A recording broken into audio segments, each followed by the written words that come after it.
especialista em integração fotovoltaica na arquitetura. E nesse vídeo nós vamos falar sobre que fatores o projetista precisa saber que influenciam na geração fotovoltaica de um sistema integrado à edificação. A gente já viu que a energia fotovoltaica é a que melhor se adequa às edificações, certo?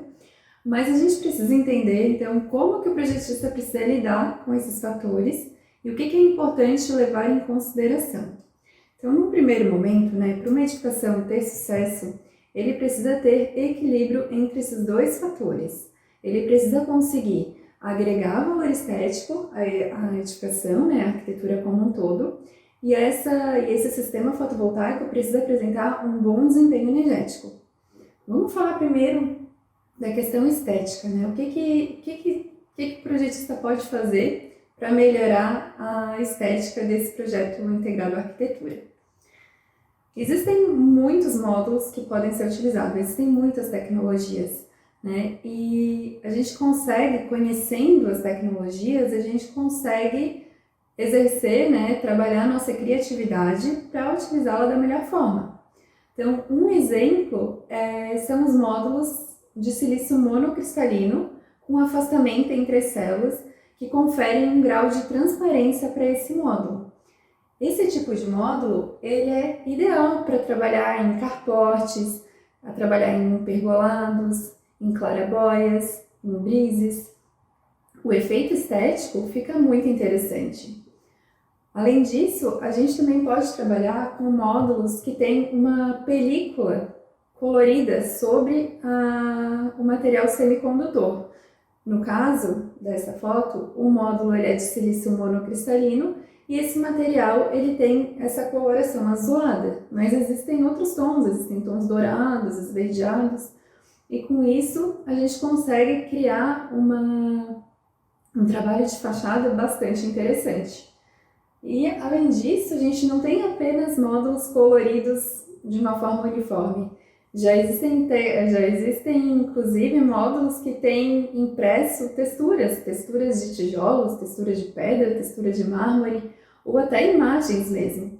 Então, esse tipo de módulo dá um efeito muito incrível em fachadas.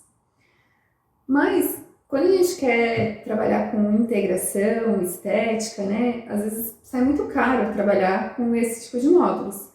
E isso não quer dizer que módulos convencionais não possam valorizar uma arquitetura. Os módulos convencionais, eles podem sim ser trazidos para a concepção arquitetônica e ainda apresentar um valor estético bem legal.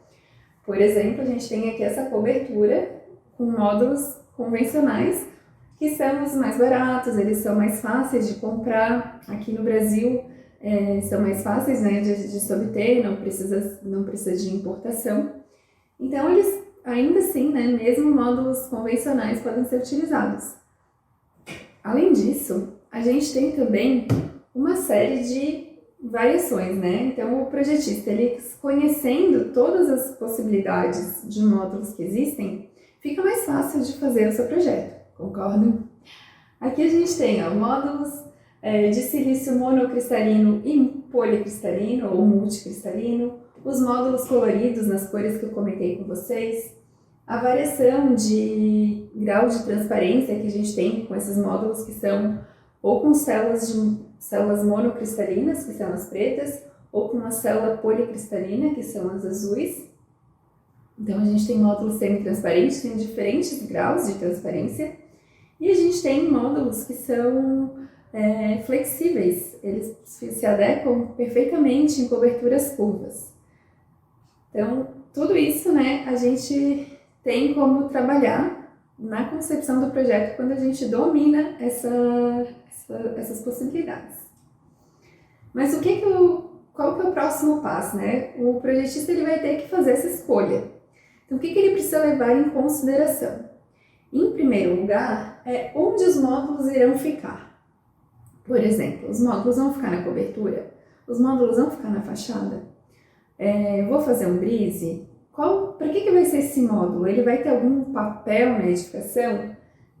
Além disso, qual é a área disponível? Eu tenho muita área ou eu tenho pouca área? Se eu tiver muita área, às vezes eu não preciso trabalhar com uma tecnologia tão eficiente que vai me custar mais caro por metro quadrado. Se eu tiver muita área, eu posso escolher uma tecnologia menos eficiente e cobrir uma área maior de módulos. Se a situação for o contrário, eu vou precisar de uma tecnologia mais eficiente pela minha limitação de área para atingir uma determinada potência. Então, essa questão é bem importante. A terceira é qual a visibilidade desejada. Às vezes, a gente pode querer que o sistema fotovoltaico seja, assim, o tchan, né, da edificação. Então, ele tem que aparecer. Ou pode ter projetos que já foram, ou são projetos, por exemplo, tombados, ou são edificações mais modernistas que querem platibandas e querem esconder os módulos. Então, isso tudo precisa ser levado em consideração nesse momento de projeto para que a gente consiga projetar da melhor forma qual o tipo de estrutura, qual é a inclinação, qual vai ser a orientação, todas as questões que envolvem o desempenho energético desse sistema. Né? Então, a visibilidade é bem importante ser questionada no momento do projeto, né? ser levada em consideração no momento do projeto. Mas tudo isso é preciso ser administrado junto com aquele segundo fator que eu falei lá na frente, lá no início da aula, né? Que o projetista precisa equilibrar duas coisas, a estética e o desempenho energético. Para a gente trabalhar com desempenho energético, é preciso conhecer os fatores que podem influenciar a geração fotovoltaica. E aí eu separei os principais aqui para a gente conversar, né? Fatores que influenciam. O primeiro, a posição dos módulos. O segundo que a gente vai falar, o sombreamento. O terceiro, o estado de limpeza. E o quarto vai ser a temperatura de operação. Vocês vão observar que o projetista, quando conhece o que pode influenciar a geração fotovoltaica de um sistema, ele tem ferramentas para melhorar o desempenho energético. É preciso conhecer para poder otimizar. Então, a gente vai olhar o que a gente pode fazer em relação à posição dos módulos. Bom, quando a gente olha para uma usina fotovoltaica instalada em solo, é muito fácil a gente orientar os módulos na condição ideal. O que é a condição ideal? É orientar para o norte, para nós, né, que estamos no hemisfério sul, e com uma inclinação igual à latitude local. Mas quando a gente olha, né, para essa imagem aqui, né, quantos telhados residenciais vocês acham que tem essa condição ideal para Florianópolis, que é o local dessa foto, né? Florianópolis tem 27 graus. Quantos telhados são ideais aqui? Provavelmente nenhum, né? Então, no meio urbano, a gente trabalha com outras condições. A gente não consegue ter o mesmo rigor que teria numa usina instalada em solo. E tá tudo bem. Mas o que o projetista precisa saber? Ele precisa saber qual é o grau, né? Quantos por cento de perdas a gente tem relacionados a cada orientação que se difere dessa posição ideal. E quando a gente tem esse conhecimento e mostra isso para o cliente, olha, o teu telhado não é o ideal, né? Não está norte com 27 graus. Mas com o telhado que a gente tem aqui, a gente consegue gerar 98% de energia do que geraria se tivesse na condição ideal. Tá legal, não tá? Então, assim, quando a gente conhece qual é o percentual, fica muito mais fácil de justificar um projeto. Esse, então, é o primeiro fator que eu considero o mais importante que o projetista precisa dominar. O segundo é o sombreamento. Gente, em sombreamento, a gente tem, em meio urbano, a gente tem sombreamento. É difícil a gente ter um telhado no meio urbano, num bairro, que não vá ter um sombreamento ou de uma caixa d'água, ou de um poste, ou de uma árvore, ou de uma edificação vizinha, ou até alguma outra coisa, uma placa, né, um letreiro. Então, o sombreamento também faz parte. E hoje em dia a tecnologia está tão evoluída que a gente já tem otimizadores, já tem microinversores, são os módulos fotovoltaicos, eles já foram melhorados também até nesse sentido, com os módulos half cell. Então são estratégias, né, que a indústria fotovoltaica trabalhou e que otimizou a operação de sistemas fotovoltaicos em condições não ideais, por exemplo, a condição de sombreamento. Então, quando a gente conhece o sombreamento, a gente sabe quando ele vai acontecer, sabe quantificar esse sombreamento, a gente consegue também escolher os equipamentos mais adequados. O terceiro fator é o estado de limpeza. O estado de limpeza está relacionado à capacidade que os módulos têm de converter energia relacionada com o acúmulo de poeira. Então, se a gente começa a acumular poeira em cima do módulo fotovoltaico, essa poeira cria uma barreira e aí a irradiação não chega, né, de uma forma tão uniforme em todo o módulo. Então, se ela acontece de forma desigual, a gente vai ter um problema que é a criação de pontos quentes. E se ela acontece, mesmo que seja assim uniforme, né, o módulo inteirinho com poeira, a quantidade de irradiação também vai ser diminuída, né? A gente vai receber menos irradiação por causa dessa barreira de poeira. Então, os módulos precisam estar limpos. Então, o que o projetista tem que saber no momento de projetar? Precisa conhecer o perfil de chuvas da região onde esse sistema vai estar instalado e tentar fazer um projeto que minimize a manutenção. Se a gente colocar, por exemplo, um sistema fotovoltaico na horizontal, a gente vai ter acúmulo de sujeira. Se a gente conseguir inclinar pelo menos 5 graus, a chuva consegue levar boa parte dessa sujeira embora.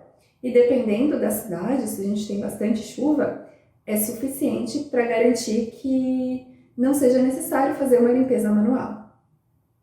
Além disso, né, em relação ao estado de limpeza, dependendo da situação, às vezes vale a pena até trabalhar com módulos sem moldura. Existem módulos com moldura e sem moldura. Quando a gente tem a moldura, né, de alumínio no módulo, essa moldura ela também segura poeira. Então, é mais uma estratégia que a gente pode adotar. E por fim, é em relação à temperatura.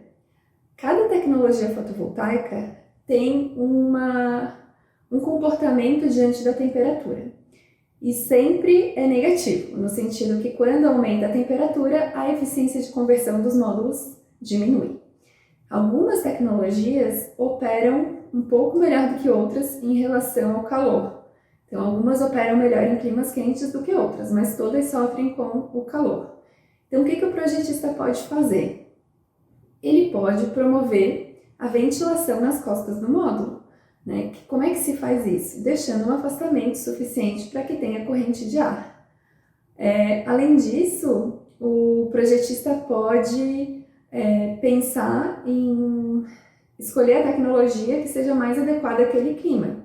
Se o clima é muito quente, às vezes uma tecnologia de silício amorfo vai ser mais interessante do que uma de silício cristalino. Tudo coisas que a gente consegue avaliar quando conhece o perfil, né, tanto climático, né, perfil de chuvas, perfil de temperatura, para conhecer a melhor estratégia a ser utilizada. Então, resumindo, para atingir um bom resultado estético e energético, é preciso que o projetista domine todos os fatores. Né? Vocês conseguem perceber que é um trabalho complexo conhecer tudo, né? É difícil mesmo, porque são muitos fatores. E para que a gente consiga sempre aliar estética com desempenho energético, é muito importante que os projetistas trabalhem unindo esforços, né? Então, arquitetura e engenharia em conjunto. Esse é o segredo para que a gente consiga os melhores resultados, para que haja de fato o equilíbrio entre estética e desempenho energético. Eu espero que tenham gostado dessa aula. Na próxima aula, a gente vai ver como que a gente consegue avaliar uma edificação para saber se ela de fato vai ser uma edificação de energia quase zero. Eu te espero lá!